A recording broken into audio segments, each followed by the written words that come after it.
بسم اللہ الرحمن الرحیم۔ حضرت ابراہیم علیہ السلام کا واقعہ۔ حضرت ابراہیم علیہ السلام جو اللہ کے برگزیدہ نبی اور پیغمبر ہیں، جن کو خلیل اللہ کا دوست کہا جاتا ہے، تقریباً 4000 سال قبل عراق میں پیدا ہوئے۔ 3 بڑے مذاہب یہودیت، عیسائیت اور اسلام کے عظیم پیغمبروں میں سے ایک ہیں۔ یہودی اور عیسائی بھی حضرت ابراہیم علیہ السلام کو اپنا پیشوا مانتے ہیں۔ مذہب اسلام میں ان کو بڑی قدر کی نگاہ سے دیکھا جاتا ہے۔ چنانچہ قرآن کریم کی 14ویں سورہ ابراہیم انہی سے موسوم ہے۔ اللہ تعالیٰ نے قرآن کریم میں متعدد جگہوں پر حضرت ابراہیم علیہ السلام کے احوال و اوصاف بیان فرمائے ہیں۔ اللہ تعالیٰ نے قرآن کریم میں انہیں امت اور امام الناس کے لقب سے پکارا ہے اور انہیں متعدد مرتبہ حنیف بھی کہا ہے۔ قرآن کریم میں انہیں مسلم بھی کہا گیا ہے۔ قرآن کریم میں ایسے بہت سارے انبیاء کرام علیہ السلام کا تذکرہ ہے جو حضرت ابراہیم علیہ السلام کی نسل میں سے ہیں۔ حضرت ابراہیم علیہ السلام کو بچپن سے ہی قلب سلیم عطا کیا گیا تھا، چنانچہ انہوں نے ابتدا ہی سے بت پرستی کی مخالفت کی۔ اللہ کی مخلوقات میں غور و فکر کے بعد انہیں یقین ہو گیا تھا کہ ساری کائنات کو پیدا کرنے والا ایک معبود حقیقی ہے جس کا کوئی شریک نہیں ہے، جیسا کہ فرمان الہی ہے۔ اور اس طرح ہم ابراہیم کو آسمانوں اور زمین کی سلطنت کا نظارہ کراتے تھے، اور مقصد یہ تھا کہ وہ مکمل یقین رکھنے والوں میں شامل ہو۔ چنانچہ جب ان پر رات چھائی تو انہوں نے ایک ستارہ دیکھا، کہنے لگے یہ میرا رب ہے۔ پھر جب وہ ڈوب گیا تو انہوں نے کہا میں ڈوبنے والوں کو پسند نہیں کرتا۔ پھر جب انہوں نے چاند کو چمکتے دیکھا تو کہا کہ یہ میرا رب ہے، لیکن جب وہ بھی ڈوب گیا تو کہنے لگے اگر میرا رب مجھے ہدایت نہ دے تو میں یقیناً گمراہ لوگوں میں شامل ہو جاؤں۔ پھر جب انہوں نے سورج کو چمکتے دیکھا تو کہا یہ میرا رب ہے، یہ زیادہ بڑا ہے۔ پھر جب وہ غروب ہوا تو انہوں نے کہا اے میری قوم، جن جن چیزوں کو تم اللہ کی خدائی میں شریک قرار دیتے ہو میں ان سب سے بیزار ہوں۔ میں نے تو پوری طرح یکسو ہو کر اپنا رخ اس ذات کی طرف کر لیا ہے جس نے آسمانوں اور زمین کو پیدا کیا ہے، اور میں شرک کرنے والوں میں سے نہیں ہوں۔ حضرت ابراہیم علیہ السلام نے مرنے کے بعد زندہ ہونے کی بابت جب سمجھنا چاہا تو اللہ تعالیٰ نے پرندوں کی مثال کے ذریعہ ان کو یہ راز سمجھایا، جیسا کہ اللہ تعالیٰ نے سورۃ البقرہ میں بیان فرمایا ہے۔ اور اس وقت کا تذکرہ سنو جب ابراہیم نے کہا تھا کہ میرے پروردگار مجھے دکھائیے کہ آپ مردوں کو کیسے زندہ کرتے ہیں۔ اللہ نے کہا کیا تمہیں یقین نہیں؟ کہنے لگے یقین کیوں نہ ہوتا، مگر یہ خواہش اس لیے کی ہے تاکہ میرے دل کو اطمینان حاصل ہو جائے۔ اللہ نے کہا اچھا تو 4 پرندے لو اور انہیں اپنے سے مانوس کر لو، پھر ان کو ذبح کر کے ان کا ایک ایک حصہ ہر پہاڑی پر رکھ دو، پھر ان کو بلاؤ، وہ چاروں تمہارے پاس دوڑے چلے آئیں گے۔ حضرت ابراہیم علیہ السلام کا والد آزر مذہبی پیشوا تھا، بت بنا کر بیچا کرتا تھا۔ حضرت ابراہیم علیہ السلام نے زمانہ طفولیت سے ہی بتوں کی عبادت کی مخالفت کی۔ حضرت ابراہیم علیہ السلام کی کھل کر بتوں کی مخالفت کے بعد ان کو قتل کرنے اور گھر سے نکالنے کی دھمکی دی گئی۔ حضرت ابراہیم علیہ السلام کا ایک عبادت گاہ میں گھس کر بڑے بت کے علاوہ تمام بتوں کے ٹکڑے ٹکڑے کرنے کا واقعہ پیش آیا، جس کا ذکر قرآن کریم میں یہ ہے چنانچہ ابراہیم نے ان کے بڑے بت کے سوا سارے بتوں کو ٹکڑے ٹکڑے کر دیا تاکہ وہ لوگ ان کی طرف رجوع کریں۔ وہ کہنے لگے کہ ہمارے خداؤں کے ساتھ یہ حرکت کس نے کی ہے، وہ کوئی بڑا ہی ظالم تھا۔ کچھ لوگوں نے کہا ہم نے ایک نوجوان کو سنا ہے کہ وہ ان بتوں کے بارے میں باتیں بنایا کرتا ہے، اسے ابراہیم کہتے ہیں۔ انہوں نے کہا تو پھر اس کو سب لوگوں کے سامنے لے کر آؤ تاکہ سب گواہ بن جائیں۔ پھر جب ابراہیم علیہ السلام کو لایا گیا تو وہ بولے، ابراہیم کیا ہمارے خداؤں کے ساتھ یہ حرکت تم نے ہی کی ہے؟ ابراہیم علیہ السلام نے کہا، نہیں، بلکہ یہ حرکت ان کے اس بڑے سردار نے کی ہے۔ اب انہی بتوں سے پوچھ لو اگر یہ بولتے ہوں۔ سورۃ الصافات آیت نمبر 88 تا 99 میں مذکور ہے کہ وہ کوئی جشن کا دن تھا جس میں ساری قوم شہر چھوڑ کر کہیں جایا کرتی تھی۔ حضرت ابراہیم علیہ السلام نے ان کے ساتھ جانے سے معاذرت چاہی، اور جب سارے لوگ چلے گئے تو بت خانے میں جا کر سارے بتوں کو توڑ ڈالا، صرف ایک بت کو چھوڑ دیا۔ بعض روایات سے معلوم ہوتا ہے کہ اپنی کلہاڑی بھی اس کی گردن میں لٹکا کر چھوڑ دی۔ اس عمل سے حضرت ابراہیم علیہ السلام کا مقصد یہ تھا کہ وہ لوگ اپنی آنکھوں سے ان بتوں کی بے بسی کا منظر دیکھ سکے اور یہ سوچے جو بت خود اپنا دفاع نہیں کر سکتے وہ ان لوگوں کی کیا مدد کریں گے۔ اور پھر نمرود بادشاہ کے ساتھ مناظرہ ہوا۔ مناظرہ میں حضرت ابراہیم علیہ السلام کے منطقی جواب پر غور کرنے کے بجائے یہ شاہی فرمان جاری کیا گیا کہ اس کو جلا ڈالو اور اپنے معبودوں کی مدد کرو۔ حضرت ابراہیم علیہ السلام کو آتش نمرود میں ڈالے جانے کا واقعہ پیش آیا، مگر اللہ تعالیٰ کے حکم سے آگ حضرت ابراہیم علیہ السلام کے لیے ٹھنڈی ہونے کے ساتھ ساتھ سلامتی اور آرام کی چیز بن گئی۔ جیسا کہ فرمان الہی ہے، وہ ایک دوسرے سے کہنے لگے، آگ میں جلا ڈالو اس شخص کو اور اپنے خداؤں کی مدد کرو اگر تم میں کچھ کرنے کا دم خم ہے۔ چنانچہ انہوں نے ابراہیم علیہ السلام کو آگ میں ڈال دیا اور ہم نے کہا، اے آگ ٹھنڈی ہو جا اور ابراہیم کے لیے سلامتی بن جا۔ غرض یکا اللہ تعالیٰ کے حکم سے وہ آگ حضرت ابراہیم علیہ السلام کو کچھ بھی نقصان نہ پہنچا سکے۔ اس قوم کی بد نصیبی کی حد یہ تھی کہ اتنا بڑا معجزہ دیکھنے کے باوجود ایک آدمی بھی ایمان نہیں لایا۔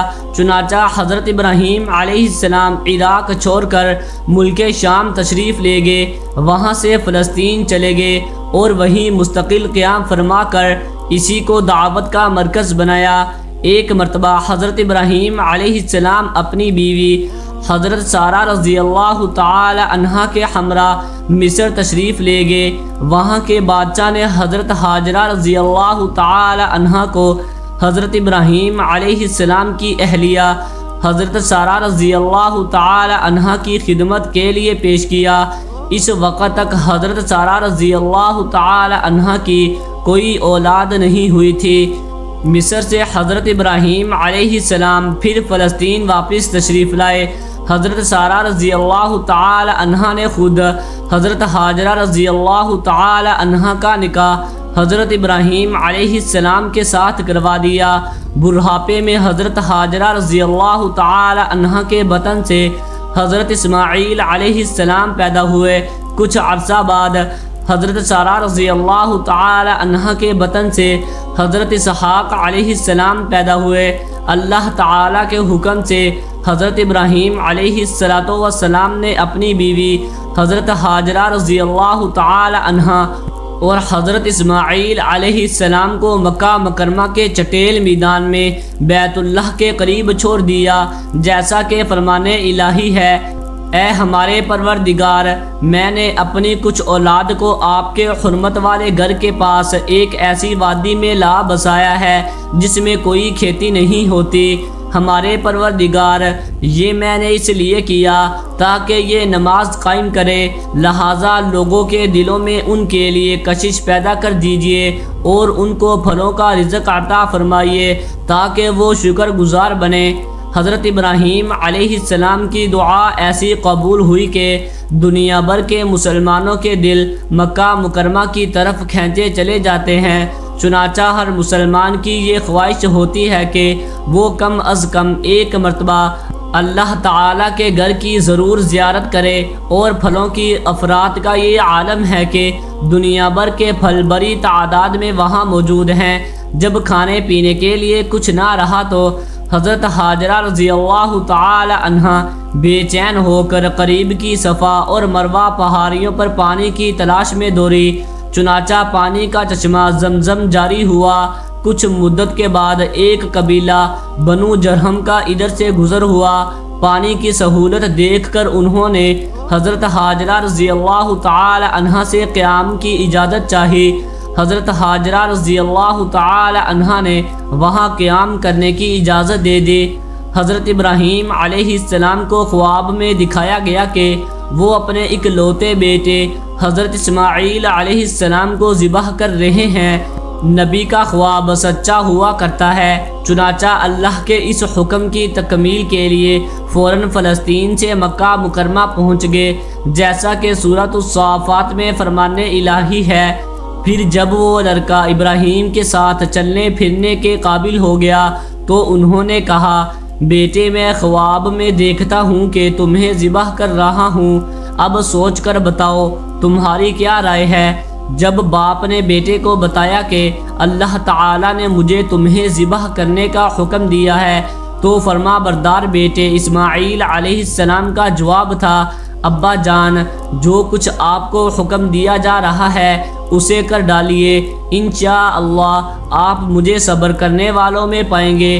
اور پھر اللہ تعالیٰ کی رضا کے لیے حضرت ابراہیم علیہ السلام نے تاریخ انسانی کا وہ عظیم الشان کارنامہ انجام دیا جس کا مشاہدہ نہ اس سے پہلے کبھی زمین و آسمان نے کیا اور نہ اس کے بعد کریں گے۔ اپنے دل کے ٹکڑے کو منہ کے بل زمین پر لٹا دیا، چھری تیز کی، آنکھوں پر پٹی باندھی اور اس وقت تک پوری طاقت سے چھری اپنے بیٹے کے گلے پر چلاتے رہے جب تک اللہ تعالیٰ کی طرف سے یہ صدا نہ آ گئی، اے ابراہیم، تو نے خواب سچ کر دکھایا، ہم نیک لوگوں کو ایسا ہی بدلہ دیتے ہیں۔ چنانچہ حضرت اسماعیل علیہ السلام کی جگہ جنت سے ایک مینڈا بیچ دیا گیا جسے حضرت ابراہیم علیہ السلام نے ذبح کر دیا۔ اس واقعہ کے بعد سے اللہ تعالیٰ کی رضا کے لیے جانوروں کی قربانی کرنا خاص عبادت میں شمار ہو گیا۔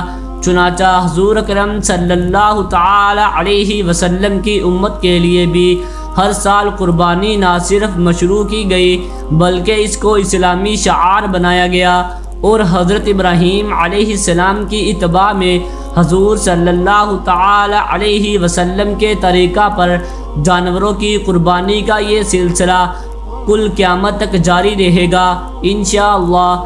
اس عظیم امتحان میں کامیابی کے بعد اللہ تعالی نے حضرت ابراہیم علیہ السلام کو حکم دیا کہ دنیا میں میری عبادت کے لیے گھر تعمیر کرو۔ چنانچہ باپ بیٹے نے مل کر بیت اللہ شریف خانہ کعبہ کی تعمیر کی جیسا کہ فرمان الہی ہے، اور اس وقت کا تصور کرو جب ابراہیم بیت اللہ کی بنیادیں اٹھا رہے تھے اور اسماعیل بھی ان کے ساتھ شریک تھے، اور دونوں یہ کہتے جاتے تھے کہ اے ہمارے پروردگار، ہم سے یہ خدمت قبول فرما لے۔ بیت اللہ کی تعمیر سے فراغت کے بعد اللہ تعالیٰ نے حکم دیا کہ لوگوں میں حج کا اعلان کر دو۔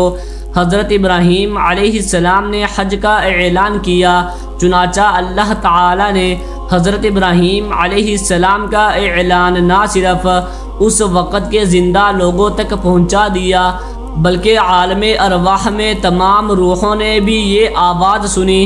جس شخص کی قسمت میں بیت اللہ کی زیارت لکھی تھی اس نے اس اعلان کے جواب میں لبیک کہا، فرمان الہی ہے، اور لوگوں میں حج کا اعلان کرو کہ وہ تمہارے پاس پیدل آئیں اور دور دراز کے راستوں سے سفر کرنے والی ان اونٹنیوں پر سوار ہو کر آئیں جو لمبے سفر سے دبلی ہو گئی ہوں۔ دنیا کے کونے کونے سے لاکھوں عازمین حج کا ترانہ یعنی لبیک پڑھتے ہوئے مکہ مکرمہ پہنچ کر حضور اکرم صلی اللہ تعالی علیہ وسلم کے بتائے ہوئے طریقہ پر حج کی ادائیگی کر کے اپنا تعلق حضرت ابراہیم علیہ السلام اور حضرت اسماعیل علیہ السلام کی عظیم قربانیوں کے ساتھ جوڑتے ہیں۔ حج کو اسی لیے عاشقانہ عبادت کہتے ہیں کیونکہ حاجی کے ہر عمل سے وارفنگی اور دیوانگی ٹپکتی ہے۔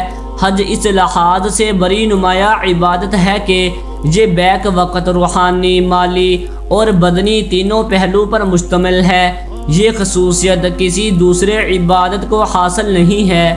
امید ہے کہ آپ کو ویڈیو اچھی لگی ہوگی۔ ویڈیو اچھی لگی ہے تو ویڈیو کو لائک ضرور کر دیں اور چینل کو بھی سبسکرائب کر دیں تاکہ اس طرح کی انفارمیٹیو ویڈیوز آپ کے پاس بر وقت پہنچتی رہیں۔ شکریہ۔